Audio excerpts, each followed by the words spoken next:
Almost 20 years ago, the Iranian Studies program began at Stanford. And one of the first things that I noticed was that our library is not commensurate with our cohorts. Some of the cohorts have been collecting books on Iran for 150 years, and we were just beginning. And the only thing that helped us was the existence of a major archival collection at Hoover. Hoover, when we began, housed by far the biggest collection of Iranian posters anywhere in the world. In fact, biggest collection of revolutionary posters anywhere in the world. The first conference I organized at Stanford was based on some of those revolutionary archives, posters.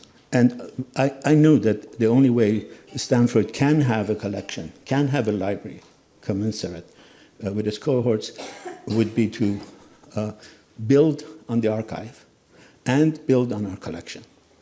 Our collection was helped when Dr. Ghereghlou came, that remarkable scholar, remarkable patriot, remarkably passionate about books. And since his arrival, our holdings have increased remarkably. We've been graced with several big donations of books from Professor Banani to several others who have kindly, at discounted prices, given their collection to Stanford. So our book collection is now very, very impressive. But our archive is, bar none, the best in the world. On modern Iran, modern Iranian politics, modern Iranian diplomatic history, modern Iranian intellectual history. We have multiple archives. One of the latest is what Ms. Sarshar has given us. One of the first on women's question is what Houri Moghadam gave to us. Many of the archives that are not directly related to women are filled with remarkable stories of women's lives, from Ibrahim Golestan to Pak Daman, and many more. So it is in appreciation, it is in celebration of that collection, and in appreciation of the indispensable role of women in modern Iranian history, in fact, in Iranian history, that we have this conference. Since I'm working on Reza Shah these days, Reza Shah never gave a talk more than 3 minutes. I'm already over 3 minutes, and thank you very much. It's always a pleasure to share updates about our work, and today I'm going to talk about the Homa Nategh collection and Green Library's recent acquisitions in Iranian Studies. Over the past 3 years, with the unwavering support of the program in Iranian Studies and Dr. Milani, we have made significant strides in preserving and documenting contemporary Iranian history at Stanford. During this time, we have acquired more than a dozen archival collections, small and large, focusing primarily on Iranian women and contemporary writers. This is a major achievement, but getting these collections hasn't been without challenges in terms of processing and cataloging. So this is the title of my talk. Some of these collections are quite large. A prime example is the Ibrahim Golestan collection, which spans an impressive 75 linear feet. We received this collection in 2 installments over the past 3 years, and it stands out as one of the most substantial additions to our archives in Iranian studies. Since I took over this position, my goal has been to make Stanford University Libraries indispensable for anyone who wants to produce something meaningful about 20th century Iran. So all these collections align closely with this goal. Another significant collection arrived 2 years ago from the family of the late Sadreddin Elahi, a respected Iranian journalist, literary scholar, and intellectual. We're still processing his archive, which, when completed, will take up about 30 linear feet of space. While some collections may be smaller in size, they are no less important in content. One such example is the private papers of Dr. Ehsani Yarshater and his wife, Latife Yarshater. Though compact, this collection offers valuable insights into Iran's women's rights movements in the 1950s and 1960s. There are other subjects covered by the Yarshater papers, including the history of the Encyclopaedia Iranica project, which took more than 5 decades of the donor's life and still remains incomplete. Two other topics that have caught users' attention when going through the Yarshater papers are the early years of the Kanun Parvarishi Fikri Kudakan و Nojawanan, which has recently been the subject of several interviews and scholarly works, including Dr. Zandrian's upcoming book. For those who are not familiar with this institution, the Kanun is the pioneering institution that laid the foundation for public libraries for young adults in Iran during the 1960s and 1970s. The other topic for which students and scholars can find the Yarshater papers valuable is the formative phase of the organization of Iranian Women, Sazman Zanan Iran, in the late 1950s and later. Each of these collections represents more than just historical documents. They are windows into the intellectual, cultural, and social transformation of contemporary Iran. They preserve the voices of individuals whose contributions shaped history, ensuring that future generations of scholars, students, and researchers have access to first-hand materials about the trends and events that shape contemporary Iranian politics and society. One of the smaller but equally important collections that I will discuss today is the Homa Nategh collection. But before diving into its significance, I would like to take a moment to outline how Green Library acquires gift-in-kind donations. Understanding this process is important, not just for today's discussion, but also for anyone who might be considering donating their collections to the library. To give you a clear picture, this is actually the process. Here is a brief overview of the steps we take when working with gift collections. The first step in our donation process is simple. It starts with the donor. If you're considering a donation, you would contact the library and provide a general description of the content of your collection. If you have a title list, that's even better. It helps us understand what's included right from the start. Once we receive this information, the next step is on us. We schedule a collection visit to assess the size and conditions of the materials. This visit allows us to determine how best to handle the collection and what resources we'll need for processing. After this, we move on to the deed of gift, a formal document, a formal agreement between the donor and the library. For large collections, this document can be quite detailed. We ask donors to carefully review, sign, and return it before we proceed. Once the donation process is finalized, we move to the next phase, collection pickup. For larger collections, for larger donations, the library works with a moving company in the Bay Area to safely transport the materials. For smaller collections, we have a couple of options. Either we pick up the collection in person, or donor can mail it to the library using a prepaid FedEx return barcode. Once the collection arrives at Green Library, we begin initial processing. This involves creating a detailed title list and, if needed, removing duplicate materials. If we find duplicate print volumes that we don't need, we don't just discard them. We send them to other research libraries in California or across the country where they can still be of value. For archival collections, the process is more complex. We create a folder-by-folder metadata to make the materials searchable and accessible for catalogers, students, and researchers. If any items requires preservation or special care, we collaborate with our conservation team in Redwood City to ensure their long-term protection. Each of these steps ensures the collections are carefully assessed, preserved, and made accessible to scholars and researchers. Now, with that process in mind, let's turn to our focus to the Homa Nategh collection and explore its significance. So this is actually its significance. I'm sure that many of you may know about Homa Nategh, but first, okay, so this is actually the translation of the title of this article that she published in 2003 in Kayhan, London. So the first question for those who are not familiar with Iranian studies or history of Iran is that who is Homa Nategh? Homa Nategh was an authority on the intellectual history of Iran under the Qajars. The late Dr. Nategh is a famous writer inside Iran, and her publications focus primarily on minorities, economy, and modern education in 19th century Iran.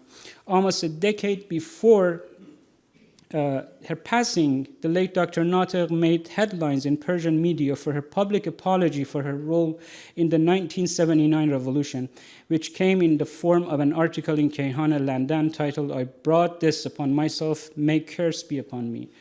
خودم کردم که لعنت بر خودم باد. Here I'm sharing images of the article she published in 2003, in which she courageously expresses deep regret for her active participation in the 1979 revolution. On the right, you see the image of an article she published in the newspaper Kayhan in Tehran shortly after the downfall of the Pahlavi dynasty in February 1979, in which Homa Nategh attacks women protesting the introduction of compulsory hijab after Khomeini left Tehran for Qom less than a month after returning to Iran. Born in 1934 in Urumiyeh, Iran, Homa Nategh pursued her studies in France, where she completed her doctoral thesis under Marcel Clom, a French historian of modern Egypt, on Jamaluddin Asadabadi in 1966. A year later, her thesis was published as a monograph in France, making a significant academic contribution to Iranian intellectual history in the 19th century. Homa Nategh remained an influential and controversial figure for the next half a century, dedicating her work to historical research and activism inside Iran and abroad. She passed away in France in early 2016 at age 81. In July 2023, Dr. Nategh's daughter, Dr. Roshanak Pakdaman, contacted Dr. Milani, expressing willingness to donate her mother's collection to Stanford Libraries. We picked up the collection in May 2024. In June, the program in Iranian Studies made the announcement of the acquisition of the Homa Nategh collection. The Nategh collection spans about 10 linear feet, so quite a lot of material. It's a mix of published and unpublished works, making it an incredibly rich resource for researchers, historians, and anyone interested in Iran, in Iran's past. One of the highlights of the collection is its linguistic diversity. It primarily consists of materials in Persian. Let's go to the next one. Okay, so this is actually the general overview of the collection. So one of the highlights of this collection is its linguistic diversity. It primarily consists of materials in Persian, French, and English, providing a broad perspective on the subjects it covers. Within these documents, we find a blend of published and unpublished works, underscoring the collection's uniqueness and the wealth of knowledge it preserves. Another significant part of the collection focuses on Iranian opposition movements from the 1980s through the 2000s. It contains political materials that give insight into the debates, challenges, and strategies of leftist groups that opposed the government during that time. For anyone studying modern Iranian politics, this is an invaluable resource. And then there is something truly special. So this one. So the picture on your right, this one, this is the last page of this unique item in her collection. This is a almost complete copy of a memoir about 600 pages long that details the constitutional revolution of 1906 and the early years of the Pahlavi dynasty. It's a first-hand account of one of the most transformative periods in Iranian history, giving us a glimpse into the struggles and aspirations of that era. And it's written by Homa Nategh's paternal grandfather, Mirza Jawad Nategh, and it's not published. Whether you're a historian, student, or just someone interested in the complexities of Iranian history, there is so much to explore here. After completing the initial processing, we started creating metadata for the collection. As you see here, we went through the collection content page by page and added data to this spreadsheet here. Here is the pie chart of, this is a spreadsheet, and this one is the pie chart that I've created based on the data in that spreadsheet. So this pie chart gives us a better idea of what is inside the Homa Nategh collection. As you see, the largest part of the content is research files. After that, the collection is important for its archival documents and manuscripts. The remaining contents are scholarly communications, including drafts of a few dissertations, press cuttings, and rare print items, which include several political pamphlets and published correspondence and interviews. Let's go to collection highlights. So, as part of the Homa Nategh collection, we have a selection of archival materials from the Henri Violet's papers which is kept at Boulac. Boulac is a research library for languages and civilizations in Paris. Viollet was a French archaeologist and architect who traveled much of Iran in 1912 and 1913. We have a portion of Violet's unpublished research files on Iran during the last years of the Qajar reign and the transition to the Pahlavi era. The Nategh collection also, these are actually some of the documents from Violet's archives. The next one, the Nategh collection also includes selections from the papers of Louis Nicolas, the General Consul of France in Tabriz. So these are from Mr. Nicolas' collection. In the 1910s and 1920s, and an expert on Ali Muhammad Bab. Some of the items from Nicolas' collection contain interesting information on Tabriz shortly before Reza Shah's coming to power. For example, these letters, this one on your left,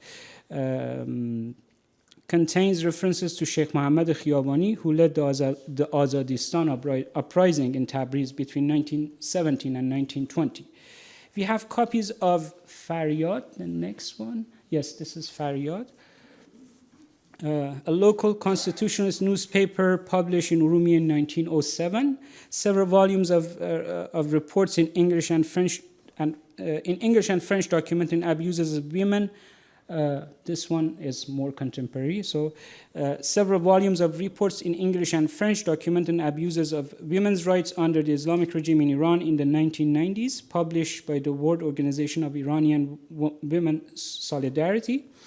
This last one is a letter from Homa Nategh to Prime Minister Amuzgar about the incident that happened in, if I'm not wrong, in November 1977. She was abducted and tortured by intelligence forces back then. And so this is the letter that she had written to Prime Minister Amuzgar about this incident. Other archival highlights includes a copy of the memoirs of Mirza Jawad and Nategh, which I mentioned at the beginning. He was Homa Nategh's paternal grandfather, and he ranked among the prominent leaders of the constitutional movement in Tabriz. To the best of my knowledge, Mr. Nategh's memoirs remains unpublished, despite their immense importance for the history of this period. And the constitutional revolution. He was actually someone like Jamalzadeh's father for that period. And we know that Jamalzadeh's father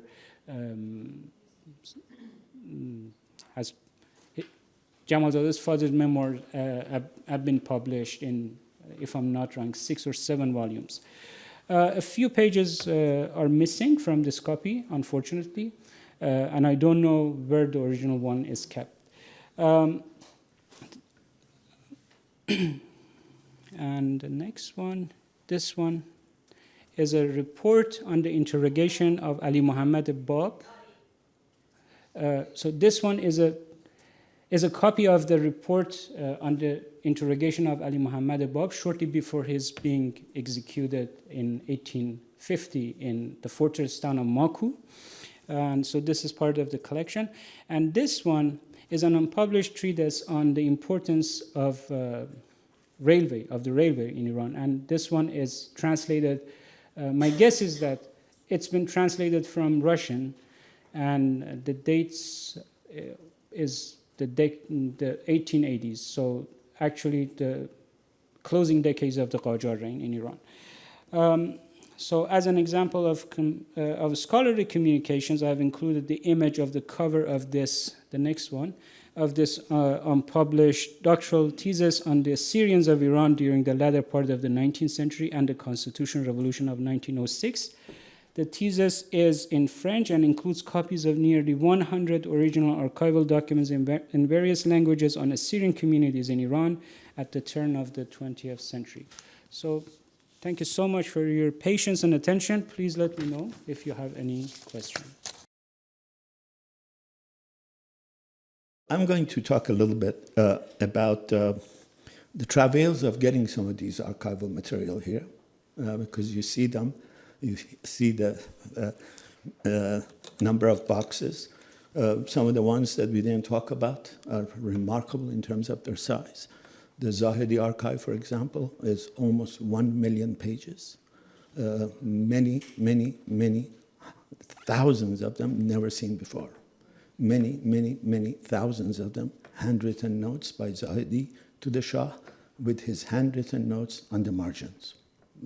So the collection is remarkable, and they're now here at the library, but arrival here has been a tortured process, not just for us, mostly for the people who have donated it. I'm going to describe this. It is like for them parting with part of their history. It is like for them parting with their memoirs. It is like for them parting with some of the best pieces of literature, writing, letters that they have collected a whole lifetime. It took me 3 times to go to Gulistan's house to finally get the material. 2 times he couldn't part with it. The same with Zahedi. With Zahedi, I knew from the first day that he said, I'm going to give documents to you, that he was going to give it, because that's the kind of person Zahedi was. If he said something, he will do it. Twice we went, twice. And we brought the crew, the professional crew that was supposed to pack all of these 1 million pages and bring them to Stanford. And he said, no. And I completely understood it. And the 3rd time when he decided to part with it, he went into a room, closed the door, and never came out till all the material was gone. That is profoundly sad and profoundly heroic. Here was a man who was parting with his past, and he was parting it in a very difficult way. And much of the material was in his cave, his wine cellar in his home. The first time he took me there, it was literally like a child that has been given access to the biggest dream of his life. I saw rows and rows and rows of Sharaf Arzi, things I'd never seen in my life. And then he sat in this room, and there was a collection, people collecting material. And they occasionally would come, knock on the door, and they said, and he and I were sitting in that little room. He said, sir, we've come to a suitcase full of photos. What should we do? He wouldn't even look at them. And, you know, if you know Zahedi was extremely polite. He would always look at people in the eyes. He would say, take them. And one of those boxes, it turned out, once it came here, he knew, I didn't know, were the private papers of his father. Some of the most important stuff. And then they would come and say, we come to a closet full of photos. What should we do? He again wouldn't look and said, take them. And there are some of the most remarkable, several thousand historic pictures of his father during his many, many years of warring, politicking, prime ministering, overthrowing a prime minister, notes, and all of that. For Gulistan, it was the same. Gulistan actually signed the document. I filmed him signing the document. And then he said, well, maybe I should keep it some more. I want to do some more work on it. And then he kept saying, there's nothing here. And it is a remarkable collection. Sometimes the problems are more complicated. I met with Dr. Moghadam at his house, one of the most remarkable intellectuals of modern Iranian history. He lived in a 1-bedroom house in a suburb of France, Paris. And the entire build to 1 room, 1.5 room, was filled with books. And he said, this is my collection. You want to take it? I said, sure, absolutely, wonderful. He said, some of my wife's material is also here. At that time, I didn't know that the Nategh collection was part of that, but they had lived together for 40 years. So the Moghadam collection, which is 25 crates of books and correspondence about Iran's top secular intellectuals, is now here. But he told me this. He was sick at the time. When I met him, he was sick. And before he signed the letter, he passed away. And I thought, for sure, the collection will never come here. So I didn't know who had control of it. I didn't know what the problems was. And then I got a call from his daughter, and Homa Nategh's daughter. He said, you still want it? I said, what do you mean we want it? We're craving it. Yes, of course we want it. And she signed, and then she said, I have also my mother's notes. You want to take those as well? And in that process of his sickness and passing, I knew who might have the control of the documents. A gentleman by the name of Dr. Qambari, Mohsen Yalfani and Mr. Qambari were taking care of this Moghadam in his sick days. One of the top Iranian intellectuals alone in Paris. Those who make fun of Iranian intellectuals should be ashamed of themselves if they see the life of Moghadam or the life of Yalfani and what these people have done for Iran's intellectual history. I could never bring myself to ask Yalfani or Qambari, what happened to the documents? I didn't want to be Mordekhor in Farsi. And I thought we lost that document. So sometimes the travails of getting these documents here is as traumatic as the documents. And the documents are traumatic. Nietzsche famously said that gossip and metaphysics are the only worthy things of a brilliant mind. The only place you can find equal amount of gossip and metaphysics are archives. And one of the great challenges of archives, working on archives, I can tell you from experience, is trying to get to the metaphysics and overlooking the gossip. Because oftentimes the gossip is much more interesting, much juicier, much more explosive.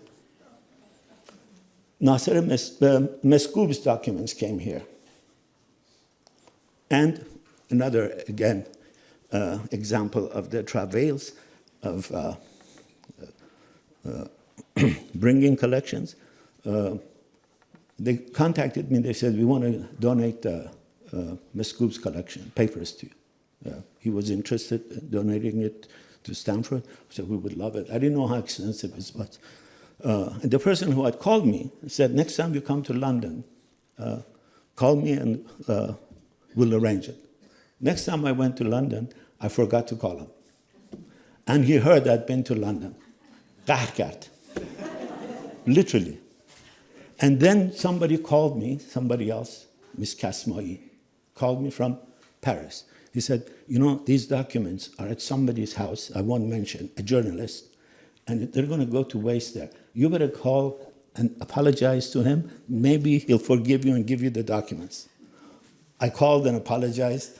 I said, you know, I was sick. I said, Mr. Golestan, and there was a whole background of tension between that person and Mr. Golestan, and navigating that took a little bit of diplomatic history. But then he said, okay, take it. But the journalist wouldn't give it to us. But fortunately, the journalist was a little too lazy. He didn't look inside and didn't know what was inside. The material came here. And with his predecessor, we were looking, I opened, and the first file I opened was his love letter to some of the most fascinating women in Iran. We have yet to publish a word of those documents because that's not what our purpose is. Our purpose is not, but it took a lot of effort for me not to read the rest of them. He had talked a lot about metaphysics, but I was very curious about the gossip.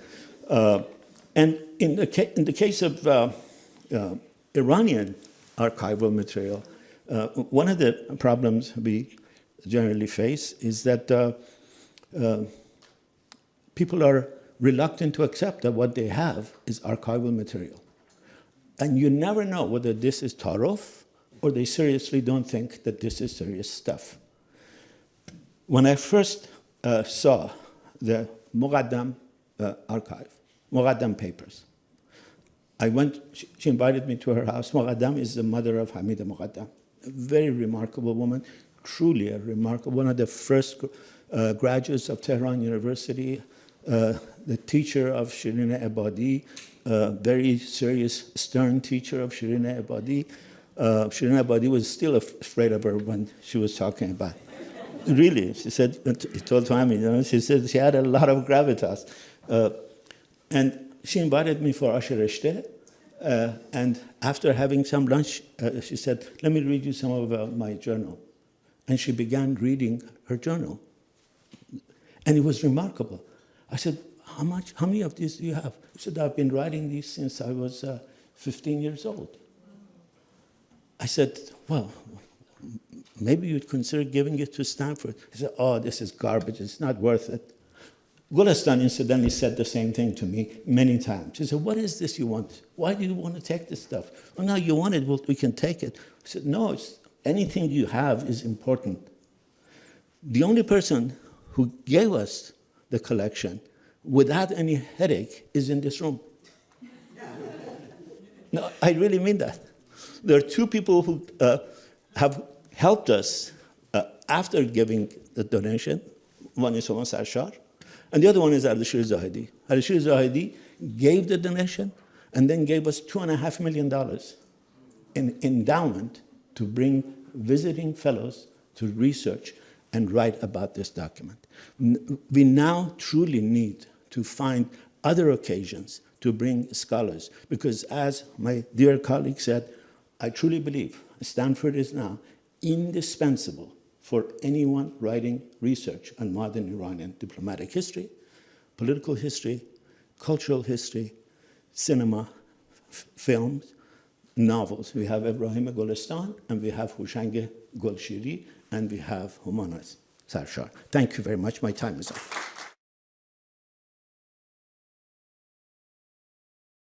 Thank you very much for inviting me, and thank you very much for this wonderful conference. Permit me to start my talk with a short anecdote. Reflecting on the past, I realized that my passion for archiving began on the very first day of my marriage 60 years ago, when I wrote a piece of my weekly column in Zan-e Ruz magazine titled Memoirs of a Newlywed Bride. In a sense, my love for archiving is deeply rooted in my memoir writing, a passion that has only grown and continued to this day. Following that piece, I spent the next 15 years in Iran building an extensive archive of my own work as a journalist and a producer and the host of 2 television shows, the first bi-weekly family program called Chahar Divari, and the subsequent daily show called Samimane. But then, in October 1978, within a month, I was dismissed, purged, or as it was later termed after the revolution, Paksazi, from both Kayhan and NIR-TV, the television. In a fit of anger, I destroyed my entire archive, a decision I have regretted ever since.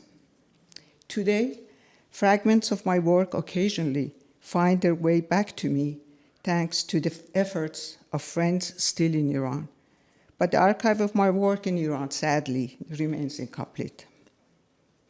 From the moment I set foot in America in late 1978 and became an exile, I promised myself never to let the trace of my work, deeply intertwined with the lives of Iranian immigrants, get lost again.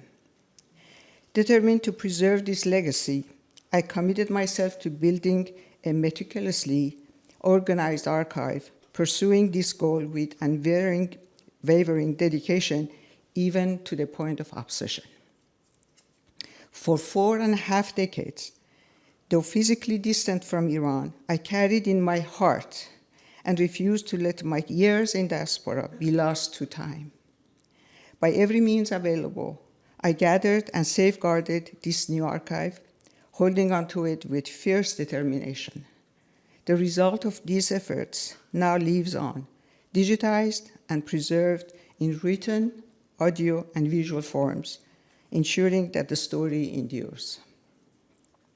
Published in 1992 in the Back Alley of Exiles, در کوچه پس کوچه های غربت, was a 2-volume compilation of my memoirs, originally broadcast as a weekly radio program, long before the era of podcast. It was the first memoir written and read by an Iranian journalist on the radio, and also the first Persian memoir by a woman to be published outside Iran. In 1995, I founded the Center for Iranian Jewish Oral History, CJO, in Los Angeles, a nonprofit organization dedicated to preserving the rich history of Iranian Jewish community. Over its 10 years of operation, CJO amassed a collection of more than 1,600 historically significant photographs and documents, and recorded over 120 oral interviews with elders and community leaders. During its decade of activities, CJO also organized 5 international conferences, published 5 volumes of collected articles, and produced 8 documentaries exploring the history, influential figures, and cultural contribution of Iranian Jews in the 20th century. Nearly 2 decades later, I published A Narrative of Endurance, Rawayat Mandegari, again a 2-volume compilation of my writings, memoirs, and opinion pieces written between 1996 and 2021 that continued the archiving and documentation of the lives of Iranians outside Iran during this time. With the publication of What Became of Friends, Ashnayan Ra Che Shod, I have finally completed my work as a journalist and archivist, chronicling the lives of Iranians abroad over the past 45 years.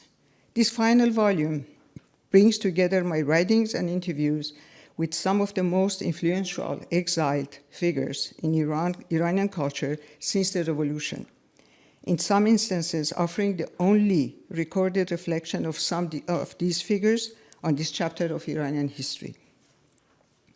At this stage of my life, if I feel a sense of fulfillment and pride in my achievements, I do not see it as a narcissism or vanity. Far from it. Rather, I take comfort in knowing that my life's work has not been in vain. More importantly, I have spared my 2 sons the burden of an unfinished, disorganized legacy, leaving them with a clear and purposeful inheritance instead of uncertainty. Now let's talk about private archiving in general. Diaspora communities are living bridges between their ancestral homelands and their adopted home, weaving unique cultural tapestry that reflects their dual identity. However, much of their rich history, culture, and personal stories remain undocumented in mainstream narratives. This gap underscores the importance of private archiving within the diaspora community. Private archiving is not merely an act of preservation, but a powerful tool for identity, resistance, and intergeneration connection.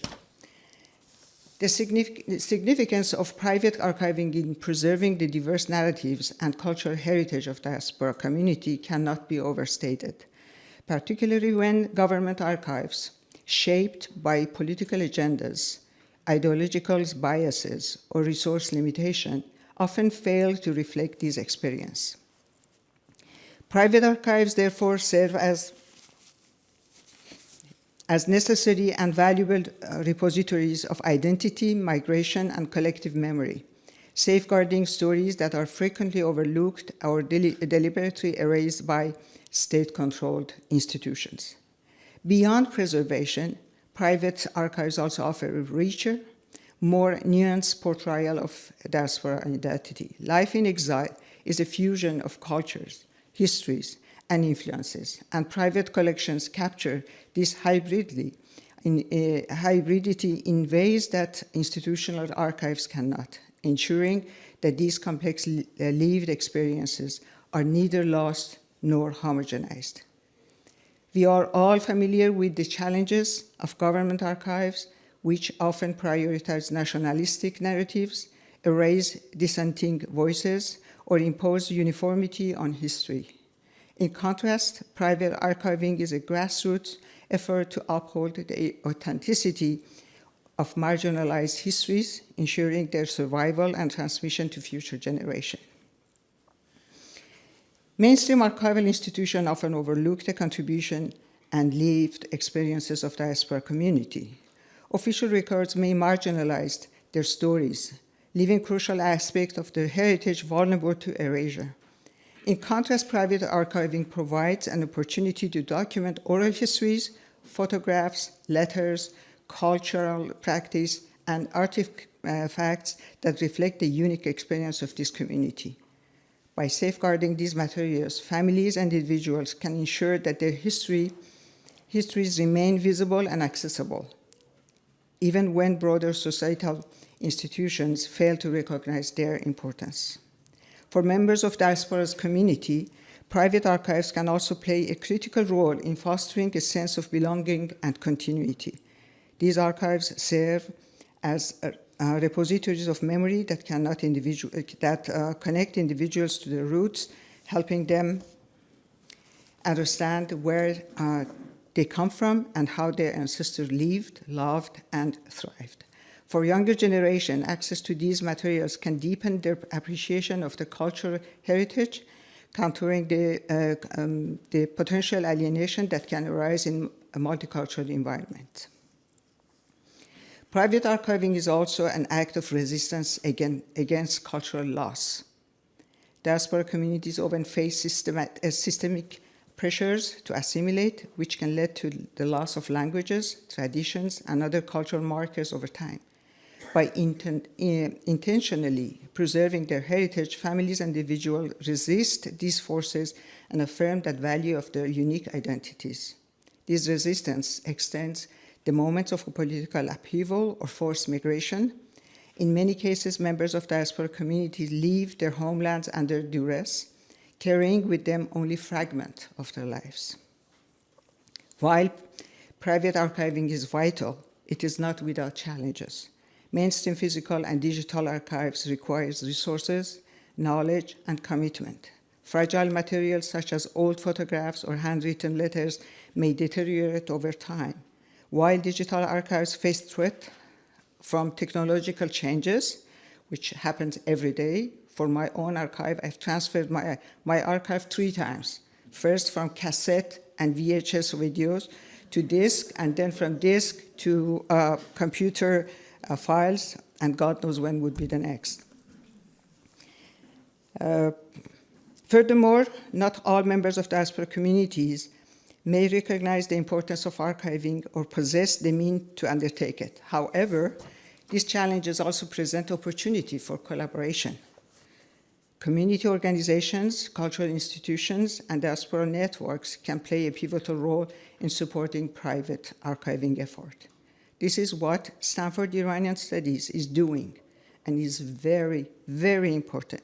And for that, I'm forever grateful and indebted to you, Dr. Milani, where he's sitting here, and also Dr. Ghereghlou, for what you're doing, and other center staff. Thank you very much. And just a few more minutes. And I like to close with a quote from renowned German author and filmmaker Wim Wenders. He says, "An important lesson I've learned in my life: try to love people, try to be at their service, and be selfless. I'm here to serve my humble craft. Journalism is greater than journalists. It only holds meaning if one commits to it fully. Though I have lived a privileged life, I choose a different path, a life of service. I embrace it wholeheartedly, and I became not just a journalist, but an archivist and a selfless one. It took time to understand that journalism is not about being genius, seeking greatness, or knowing everything. It is about recognizing that the mission is bigger than oneself." For 4.5 decades, Iran have been in turmoil. Each of us has a role to play. We must all remember the famous word of John F. Kennedy: ask not what your country can do for you, ask what you can do for your country. Iran needs us. Iran needs us to document and preserve its true history. The Iran that has been distorted by Islamic Republic propaganda and buried beneath layers of lies.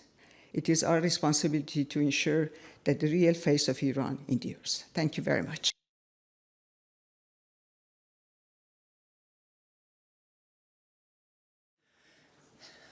Good day, everyone. I am deeply grateful to Stanford's Green Library and Hamid and Christina Moghadam program in Iranian Study for organizing this event and giving me the opportunity to be a part of it. Thank you, Dr. Milani, Dr. Ghereghlou, Ms. Parhad, and Mr. Errico. And a heartfelt thank you to everyone for being here today. The title of my speech is Archives in Dialogue with Social History, Highlights from Homa Sarshar's Legacy.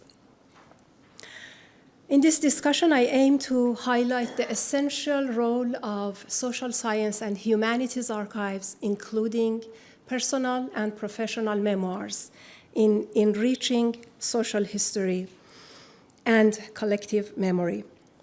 These archives are crucial tools for understanding how societies evolve, how identities take shape, and how historical narratives are constructed and contested. To illustrate these ideas, I will focus on Homa Sarshar's archive, a compelling example of how such collections preserve cultural narratives and deepen our understanding of collective identity and history. Social history at its core is the story of people whose actions, participation, or resistance shape history.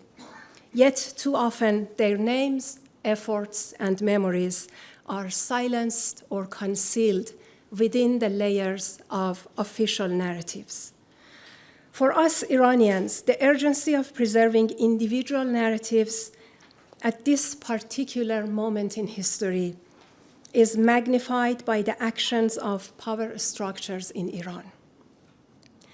Backed by vast resources, these forces actively engage in erasing or distorting not only our past, but also our present, while propagating a singular, monolithic version of history. For the past 46 years, this official narrative has been reinforced through ideological forms of journalism, music, novels, theater, film, and more, shaping a carefully controlled and pervasive version of history. In response, our diverse and pluralistic narratives stand as a counterforce, offering a space for doubt, question, challenge, and resistance. Living for more than 2 decades in post-revolutionary Iran, a society that, much like Margaret Atwood's Gilead, exerts control by regulating women's bodies, minds, and voices, has intensified my conviction in the vital need to document daily experiences and observations. Without the hidden stories of Atwood's handmaids, courageously smuggled beyond Gilead's borders, the world would remain deaf to silenced voices. Women living under oppression would struggle to recognize one another, hidden battles, forge connections, and find the strength to inspire change. In the same spirit, document and revisiting social history is not merely an academic pursuit. It is an act of resistance against oblivion. Homa Sarshar's extensive archive is an excellent resource for exploring these concepts. Sarshar is a journalist, and I believe journalists are among the best writers of social history. They are deeply familiar with the language of the people. They are experts at crafting narratives that are clear, concise, and comprehensible. These unique qualities make their work easy to read, widely understood, and instrumental for cultivating awareness across society. Another key strength of journalism lies in its immediacy. Journalists often witness events as they unfold, sometimes even before their full significance becomes clear. this distinguishes journalism from the work of historians and novelists who analyze the layers of meaning in past events, which is also an essential and irreplaceable task. In fact, journalists' work often serves as the foundation for the creation of writers and artists in later years, and that highlights their key role in shaping social history. Interviews form a significant part of Homa Sarshar's audiovisual and written archive. For 15 years, Sarshar was the producer, writer, and host of a weekly radio program primarily based on conversations and interviews at Radio Iran, KIRN 670 AM. She also spent 10 years doing similar work at Jam Television and 8 years as a co-producer, writer, and talk show host at Omid Radio and Omid Iran Radio and Television. Throughout her career, she has conducted over 2,000 interviews. In addition, she edited 4 volumes of the history of contemporary Iranian Jews, conducted an extensive interview with Shaban Jafari, which she compiled into a book. She also transcribed a collection of her lifetime interviews in her most recent book, What Became of Friends, Ashnayan Ra Che Shod. Interviews as a genre provide a platform for capturing diverse perspectives, developing a shared language, and cultivating the thoughtful, structured ideas that are essential to build a democratic culture and society. In this light, Sarshar's archive stands out as a uniquely valuable resource within the Iranian diaspora. Beyond her interviews, Sarshar's memoirs offer another profound layer to understanding our shared modern history. Modernity is deeply connected to a sense of individuality that declares, I am here, I have the right to exist, I matter, and my daily life as a unique and unrepeatable event deserves to be documented. This self-assertive individuality, as Dr. Abbas Milani has explored extensively in his writings, makes the act of documenting memoirs one of the defining achievements of modernity.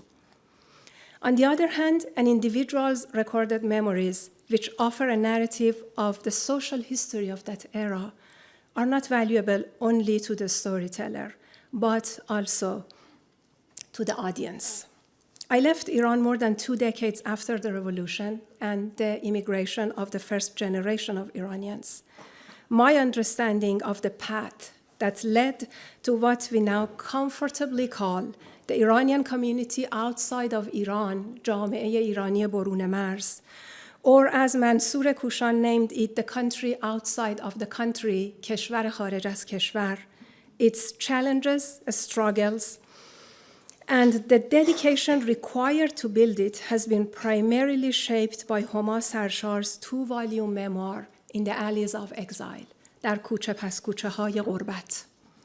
There is a story in this book about the first Nowruz after their migration, when there were no hyacinth flowers, Sombol, in Los Angeles, which made her father overwhelmingly sad as he couldn't arrange the Haft Sin the way it should be.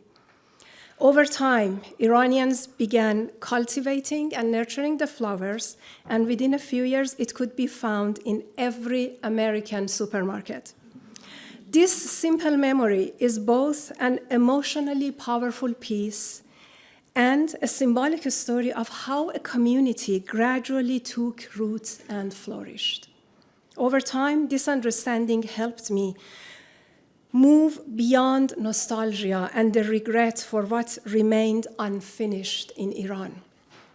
It allowed me to deeply appreciate the cultural efforts of those who came before me, those who, after leaving Iran's borders, devoted themselves to preserving and building a vibrant cultural legacy. It also inspired me to embrace my role as a citizen of Iran's cultural geography, or cultural Iran, Iran Farhangi. It has driven me to revisit, understand, and contribute to documenting our shared cultural heritage. In many ways, Sarshar's self-assertive individuality encouraged me to explore and express my own. By preserving the voices lost in the dominant chronicles of history, Homa Sarshar's archive ensures that the presence of those so often erased lives on.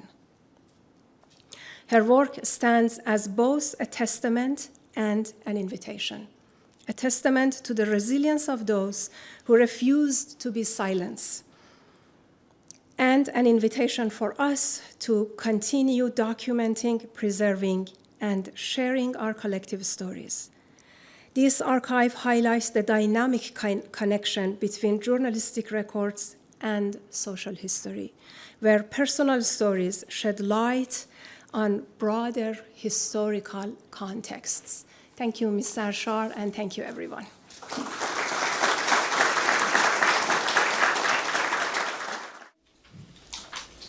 Thank you for the presentations. As I listened to the common theme in what was presented, the question that was raised in my mind was access. And access to these archives in a manner that today is more and more becoming prevalent in the means of the written word is being pushed aside, particularly when it comes to oral history. And Dr. Sarshar, I saw your book outside. It is, if I'm not mistaken, it's a transcript of the many, many interviews that you have conducted, and those would have been, I presume, audio versions of those interviews. And in a many same way, Dr. Zan-e Ruz, your work,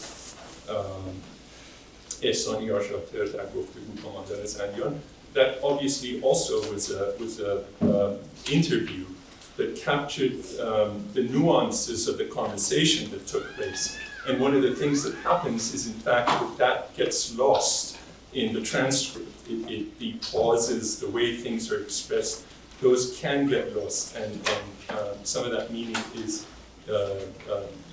can only be conveyed if it's in its original form. So my question really is in two folds.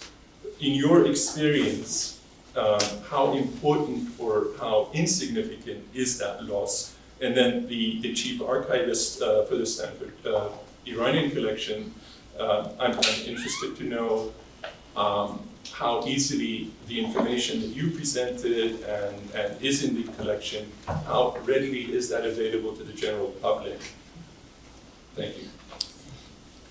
Can I answer? Yes, sure. First of all, let me tell you that I'm not a doctor.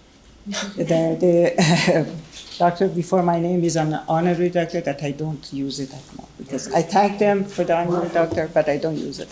Thank you. My mic is not working? You wouldn't know that we are in Silicon Valley.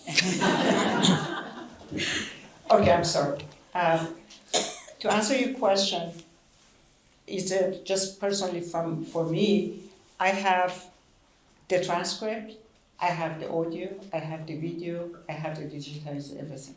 So if somebody is interested after reading the interview to listen to the actual interview, it's on my page, official page, homasarsharr.com. It's at archive in Stanford. The oral history and CJO, the Iranian Jewish Oral History, is in Tel Aviv University Department of Oral History, at UCLA Department of Oral History, and also in the Library of Congress in Washington.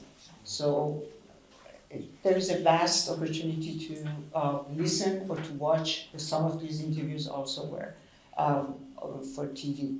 But the book that you're referring to, the 53 interviews that is in that book are the interviews that have not been published, have not been recorded, and that's why I put those in my book. But at the end of the book, there's an index of 2,000 interviews that I've done and have been distributed by TV, radio, and other form of media I put them with the date of the interview, so you can find it in my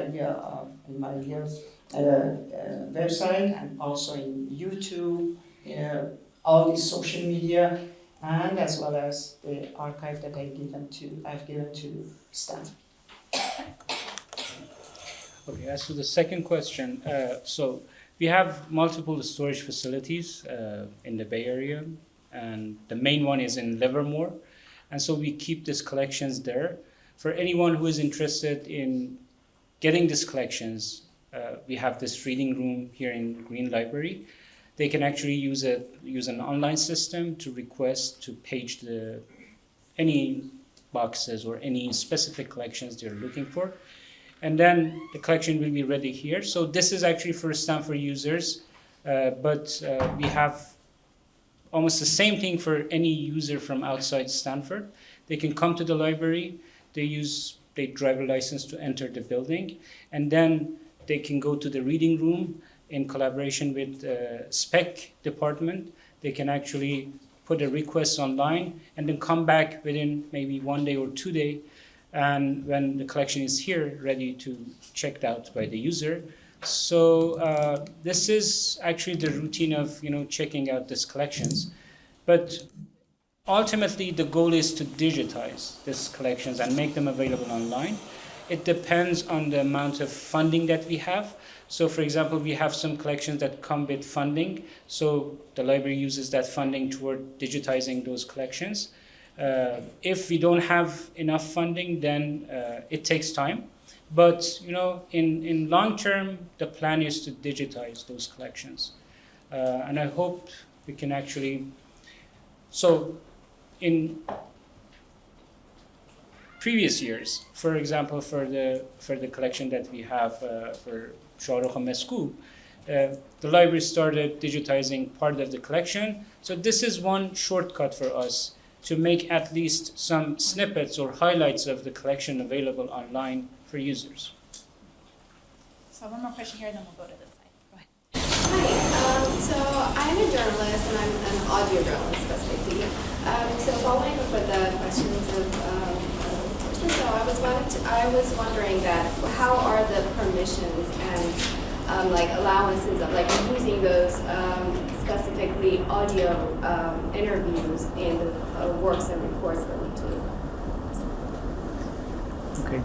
So if, for example, we have several audio collections, oral history collection from you, depending on the deed of gift, the statements in deed of gift. So we make them available for research purposes. So for example, if you're a researcher and you want to use the content of some specific collection of oral history or interviews, you can actually come to the library, or in some cases, if that collection is born digital, the library is going to post everything online. You cannot download them, but you can listen to the individual files and use them. This is the case with videos too at the same time. So this is actually the most important thing for us is not to allow users download those files.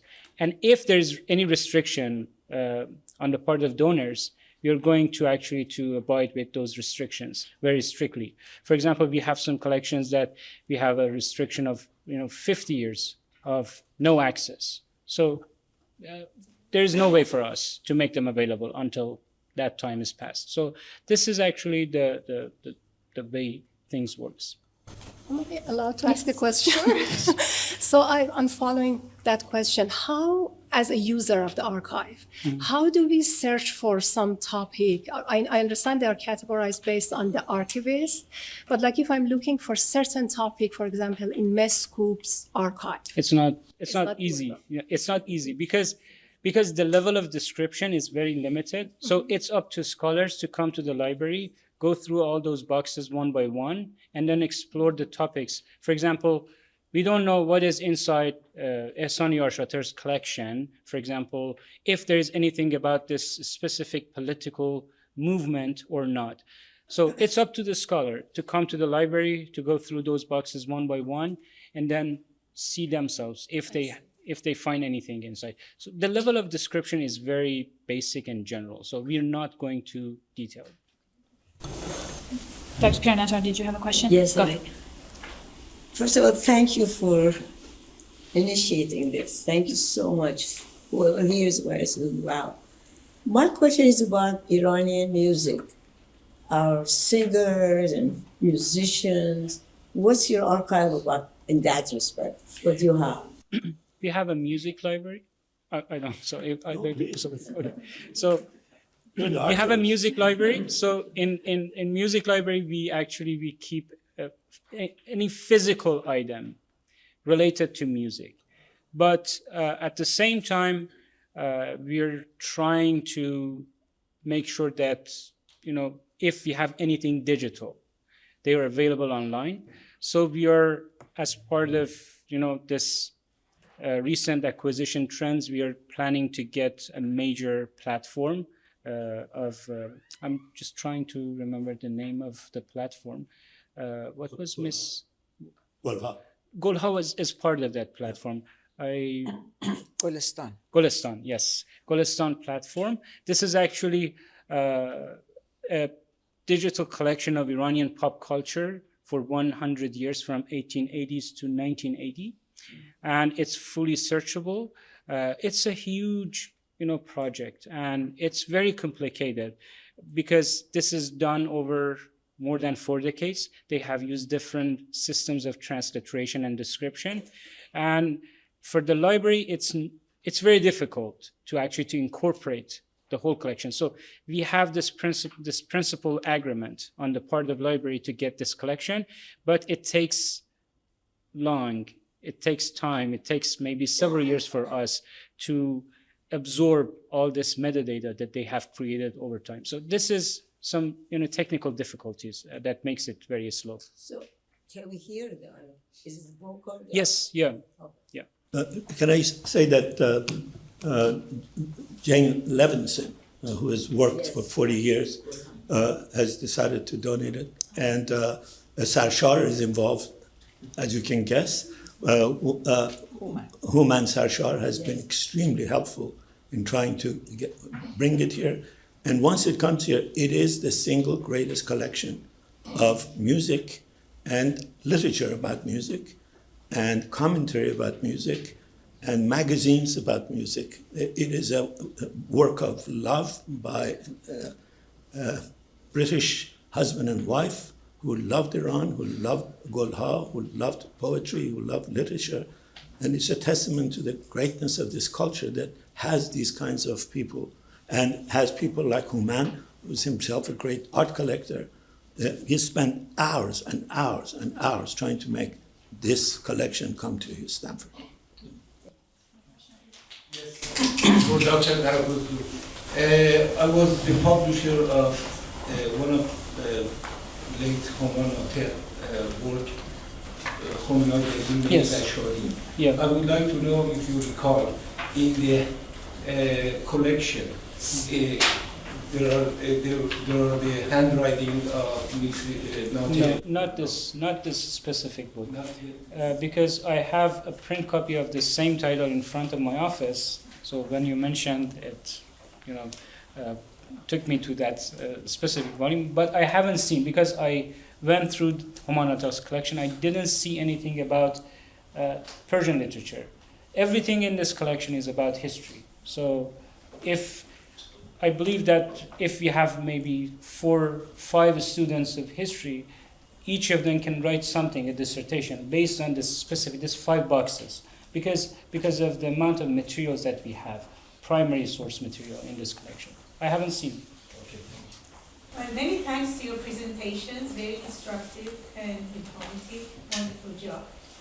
I'm curious about, once you do get the donation of material and so on, what kind of process of editing do you go through? And in other words, how do you decipher between the metaphysics and the gospel, for example? How do you prepare them for eventual presentation to the public? It's not up to us, it's up to the donor. For example, because the collections that we have recently added here, I haven't seen, with Mr. Golestan, we had back and forth about different versions of deed of gift form. He signed first, and then he said, "I don't want this. I don't." So just consider it just put it aside. So I don't want to use this. But I haven't seen that for Iranian collections that we recently got for the library. It's up to the donor to put a restriction on the use of collection. If you want to not allow people use certain sections of the collection, you can specify. And library is always, very strict with the conditions that you have. I have two questions. Homa, I want to ask you, I think 60 years ago, you wrote about an autobiographical event in your life, which at the time was a taboo topic. I want to know, after 60 years, how has writing autobiographically for Iranians about Iran has changed you? And I want to also ask my brother Abbas, you've written some of the best biographies, and if I may dare say, also some of the most wonderful autobiographies. She's my sister, Just in case anybody doesn't know. I want to know how you think the two genres are different within the Iranian context of both writing it and receiving it. Well, to answer your question, I have been encouraged to write my memoirs as a newly wed bride by my editor, who was a man, Majid Dawami. When, after a week of honeymoon, I came back to work, he's asking me, Aruz Khanum, che khabar? What happened? And I said, honest answer? And he said, yes. I said, اصلا اونی که فکر می‌کردم نبود. It was not what I was thinking of. I said, تو میشه یک کتاب نوشت در موردش. And then I said, I can write a book about it if you want. I said, why a book? Write an article. I said, are you publishing it? He said, yes. So that's when the column started in Zan-e Ruz. And then the reaction of the community, the reaction of the readers, started from Zan-e Ruz, writing about her wedding night and everything like this. And Majale Zan-e Ruz, Zan-e Ruz magazine was a very avant-garde magazine, and most of the articles would talk about things that were almost taboo at that time.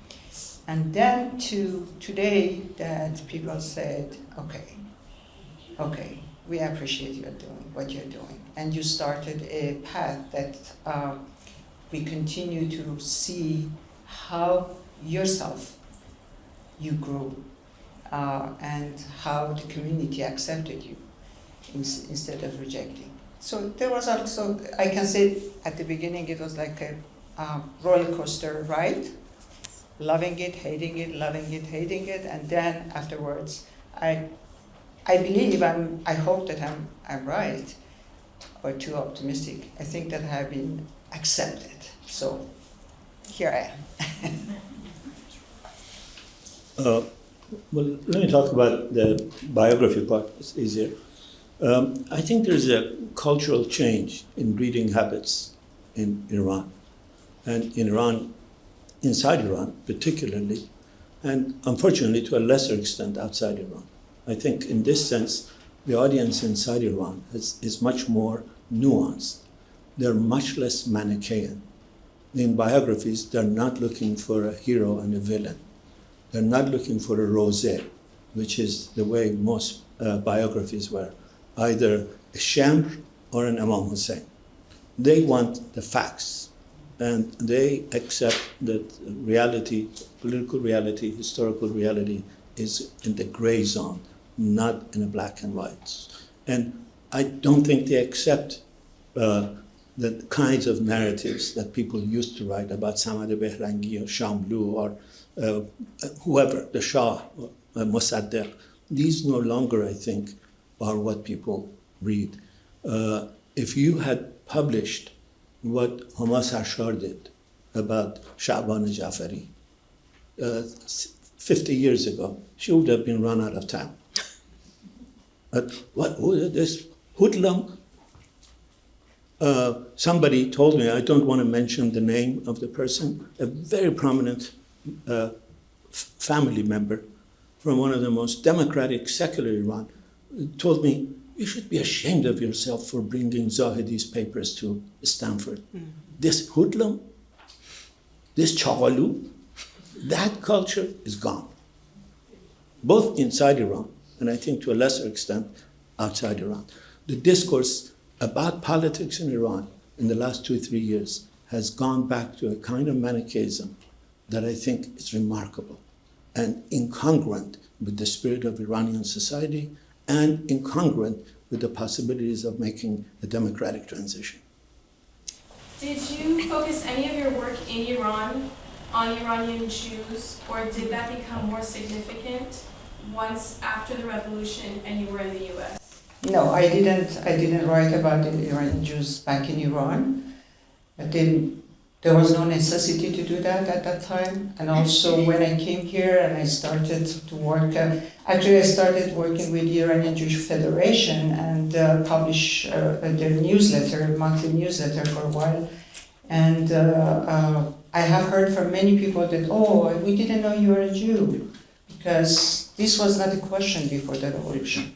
Nobody will ask you about your religion, or at least in my environment that I was working. So, no, but the necessity of preserving that history and talking about it and making it recorded and be an oral history was when I saw that there was 3 other oral histories started, 3 people started an oral history. One was Mahmoud Afkhami, another one a gentleman in Germany, I forgot his name, about oral history of leftist Iran, and a third one, that Lajavardi, correct, Dr. Lajavardi, and I just went through the names and people that they interviewed and put in oral history, and I didn't see minorities in it as much, Jews, none. So that's why I thought that there's something missing. And somebody should do something about the Jewish community because they were prominent, they were done a lot before the revolution. So that's the first step that I took. It was, I think it was 1990 that I started CJU, 10 years, 11 years, yeah, after the revolution. And I'm proud because almost from that 120 that I interviewed, almost 60 are gone. Yeah, because I started by age. I started interviewing people that are older, elderly, and it's a document or a project that will show that Iranian Jews were intertwined with the Iranian at the time, and they were very active in different areas, and they were doing a lot of things, in different areas and in different industries, and also in academia, and in, also in literature and culture and music, everything. So that's the reason that I started that, because there was a void of that, a needed that. My question's for Dr. Kayhan. I'm an archivist and diplomat with the U.S. Department of State, and I really appreciate your perspective on just the difficulty of acquiring these documents, especially in circumstances where they're probably overseas, in the Jewish, the diaspora communities overseas. I'm curious if you've ever sort of relied on U.S. diplomatic services in order to acquire documents. I know we obviously don't have diplomatic presence in Iran, but in other countries, have you leveraged sort of consular diplomatic services to try and procure documents? And if not, what do you think that U.S. policy and diplomacy could be doing better to help support the acquisition of these critical documents for private repositories? You mean documents in Iran? Well, in Iran or elsewhere outside of the United States, that maybe the U.S. government could sort of flex and try and help safeguard those documents to bring them here. The story of documents archives in Iran is a tragic, but also not unexpected. It is profoundly corrupt. Everybody is trying to make money off of it. They have essentially divided the archives to the insiders and outsiders. They give access to the insiders. And if you're an outsider, because it's an incorrigibly corrupt system, they're willing to sell it to you. $1 per page of a document from a collection that has almost 1 million pages of documents on Reza Shah. They show you the collection, they show you the title of the file, they tantalize you with a hint of what's in it, and then they say, give us the money. And oftentimes they cheat. Oftentimes what's inside the file is not what is written on the file, whether it's cheating, whether it's archival mistake. It's a very, very difficult process. And the U.S. government doesn't have diplomatic relations with Iran, so they can't access those. But I have also tried to get sometimes even getting files from the U.S. archive, your archivist. I tried to get, when I was writing a book on the Shah, I realized that the CIA has written a profile of the Shah in 1975. I wrote 6 letters to the CIA using Freedom of Information Act, trying to get that. They never released it. And they finally realized, I'm not going away. So they sent me a 3-page piece of junk that I could have probably was out of Reader's Digest. The Shah is this, the Shah. I could never get it. So getting something from the U.S. government, because it's a catch-22.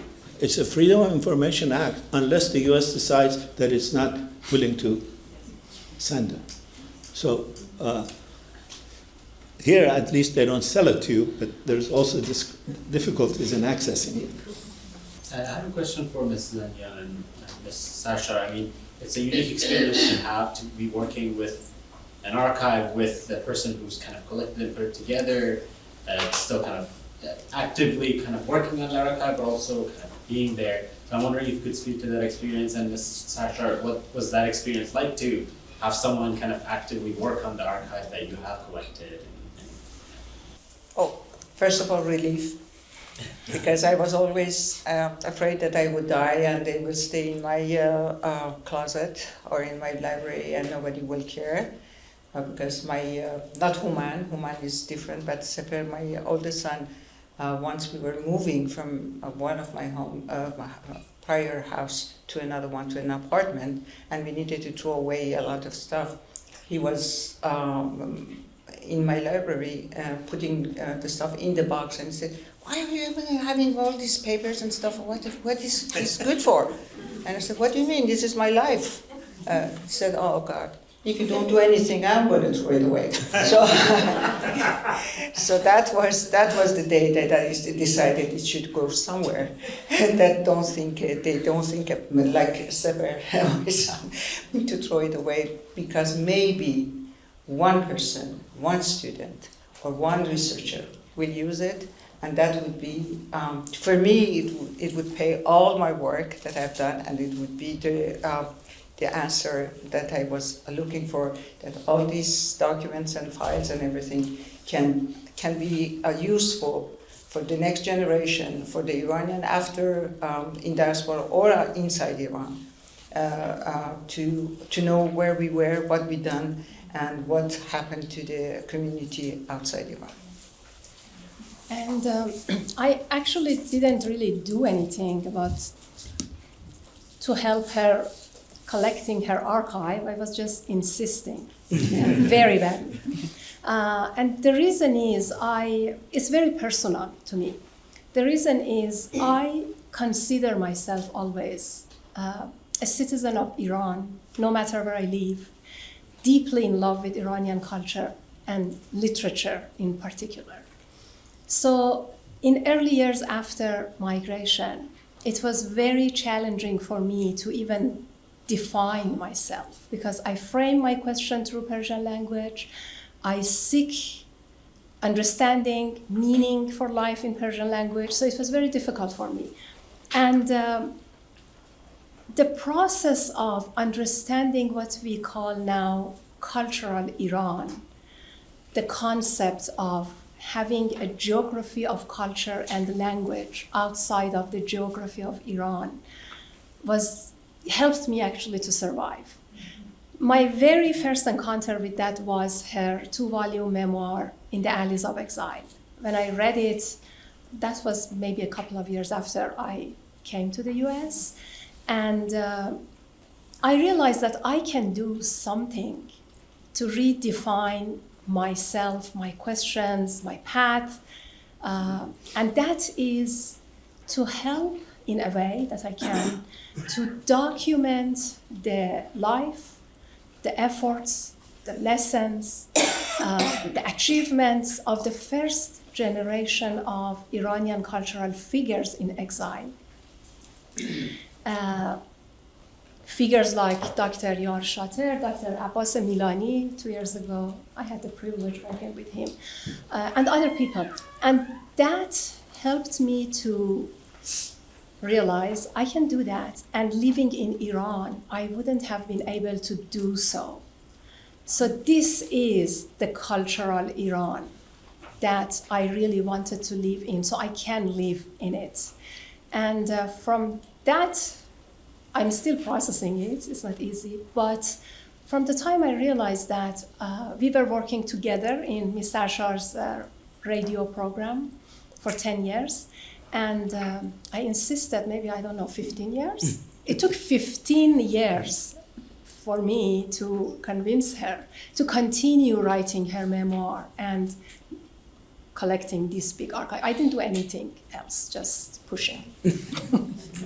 I want to add for the Stanford students in the room also that Ms. Sarshar also created a fund at Stanford Iranian Studies to support students who are interested in studying the Iranian diaspora, and that includes working on the archives here or projects broadly related to the Iranian diaspora. So I hope this has inspired you to want to take on these projects a little bit more. Especially in times of uncertainty, I was curious to know your thoughts about outward-facing archives, as many people can sort of tell the world their thoughts on Twitter, well, X, and whatever, versus more inward-facing archives, which may not ever see the light of day. Yeah, that was for me. Okay. General question, yes. Yeah, we have this platform on the library website. It's called the Spotlight. So we use this platform to share images, to make stories and narratives based on the archival materials that we have here. So we can use, hopefully, in near future, part of this collections to create narratives, for example, about Homa Nategh or about other donors, Homa Sarshar. And so this is one way that library is sharing, snippets of those collections, samples of those collections. But I think there's, implied in your question is a more historic debate. I think the concept of archives is in the process of transition because of social media. I think we are in the process of witnessing a transformation that historically only equals the Renaissance. Everything about writing, about memory, about identity, about archive, about what is archivable, about who has the right to erase something. Now you put something on the internet, it's forever there. You don't have the choice of indicating. So I don't think anybody knows, at least I certainly don't know, what's in the future in terms of these remarkable questions about knowledge, about memory, about identity, about sovereignty. Who has sovereignty over our mind or over our words? No longer ourselves alone. Yeah, just want to mention that I was working with a donor, potential donor, and she wanted us to make sure that the library never lets AI use her collection. So in the future. So that was, the first, this type of, restriction. Maybe you should add it to your contract from now on. Yeah. So can you actually stop AI from using it? That would be good. I don't know. Yeah, I don't know how you can do it. That would be a whole another conference. There's so much to All right. Thank you so much to our panelists. We'll be back at 4 with panel 2.